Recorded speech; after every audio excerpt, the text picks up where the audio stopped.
إن في ذلك لذكرى لمن كان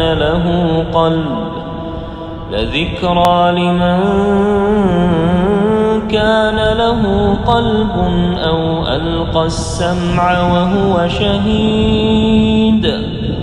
ولقد خلقنا السماوات والأرض وما بينهما في 6 أيام وما مسنا من لغوب.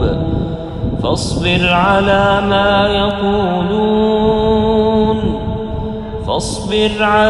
ما يقولون وسبح بحمد ربك قبل طلوع الشمس وقبل الغروب، ومن الليل فسبحه وأدبار السجود. واستمع يوم ينادي المناد من مكان قريب. يوم يسمعون الصيحة بالحق ذلك يوم الخروج.